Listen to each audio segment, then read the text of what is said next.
quand je critique un pasteur, quel que soit son niveau, apôtre, ils sont nombreux, anciens prophètes ou bien petits prophètes, évangélistes, quand je critique quelqu'un, sachez que c'est d'abord ça mon rôle. Critiquer pour que la lumière soit. Maintenant, comme vous avez appris l'ancien évangile, contenu dans l'ancien et Nouveau Testament, je ne refuse pas. Je ne suis pas venu abolir tout. Mais je suis venu vous dire qu'on attendait la fin. Quand on arrive à la fin là, jusqu'à la fin, c'était parfois écrit jusqu'à la fin. Quand on arrive à la fin, acceptez, comprenez que c'est le temps pour moi de venir dire ce que vous n'avez pas pu dire, ce que vous avez mal dit et ce que vous avez oublié de dire. Donc quand je critique un pasteur, même si c'est ton père spirituel, tu n'as rien à me dire. Je suis dans mes fonctions. Je fais désormais les commentaires sur les interventions de Raoul Wafo, à juste titre, parce que lui-même il est conscient qu'il faut qu'il prenne conscience. Il est celui-là qui est sorti à un moment donné de la sorcellerie de l'église. En ce sens il a essayé de s'approprier de la problématique de manière terre à terre, car la vie n'est pas seulement spirituelle. Et quand même la vie est spirituelle, Dieu peut être amené à conduire quelqu'un par erreur. Et par erreur, pourquoi exprès? Parce que la personne n'a pas fait quelque chose qui n'a pas rempli certaines conditions en fonction de ses principes.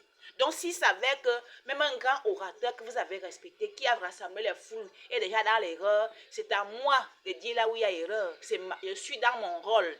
Je suis dans mon rôle. Donc, quand vous réagissez là que à vos pasteurs, il faut cacher, si vous citez même les versets bibliques, laissez-moi vous dire que Dieu connaissait en écrivant la Bible qu'à un moment donné, on va arriver à la fin et que certains versets bibliques ne seront plus d'actualité parce que justement, il était dit que quand ton pasteur fait comme ça, tu ne fais pas comme ça. Mais quand ça s'est passé, quand la fin est arrivée, je vous ai signalé. Donc maintenant là, pour guérir le monde, et non seulement votre pasteur, qui doit peut-être se joindre à moi pour qu'on guérisse le monde en laissant l'ancien évangile pour le nouvel évangile. Pour guérir le monde, on a intérêt à dire que ce qui ne va pas. Et ce n'est pas tout le monde qui a cette mission, cette fonction, c'est mon rôle. Et je ne suis certainement pas seule dans ce rôle-là. Mais c'est que nous sommes rares, les personnes en charge de dire que ce que Raoul Wafo a dit ici est faux, ce que Défaut a dit ici est faux, ce que, pour ne citer que cela. C'est comme ça que je suis ici en train de poser les bases de ce que nous avons appelé l'établissement du règne de Dieu. C'est-à-dire que dans le règne de Dieu, il y a quelqu'un qui parle en dernier ressort, c'est moi.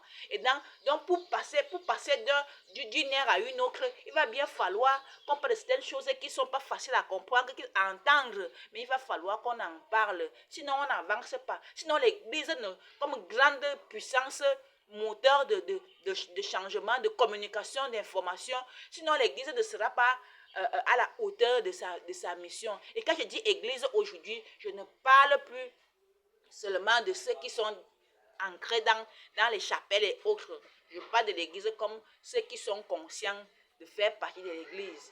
Donc, vous avez compris ce que je suis en train de dire. Je réponds là à tous ceux qui ont tendance à vouloir défendre leur pasteur quand je prends position. Je ne prends pas position pour les nuire. Je prends position pour les amener à croire en moi et à me respecter, à comprendre que s'ils ont quelque chose de la part de Dieu, c'est d'abord pour moi. Parce que je suis le maître du monde après Dieu le Père. C'est moi le chef du monde. C'est moi le chef des pasteurs et autres. Et si on parle pratiquement, même le président de la République, je dois parler en dernier ressort quand ils sont quelque part. Parce que c'est avec respect. Et parce que c'est la logique et dans ces conditions aussi nous pouvons partager fraternellement dans le sens d'améliorer la vie dans le monde sur la terre. C'est de ça qu'il est question. Il n'est pas question de vous dire que vous ne valez rien, vos interventions ne servent à rien. Par contre, essayez de chercher à savoir ce que je veux. C'est quand même moi la lumière, c'est quand même moi la personne au centre de tout. Je cherche à savoir vers où je veux orienter le monde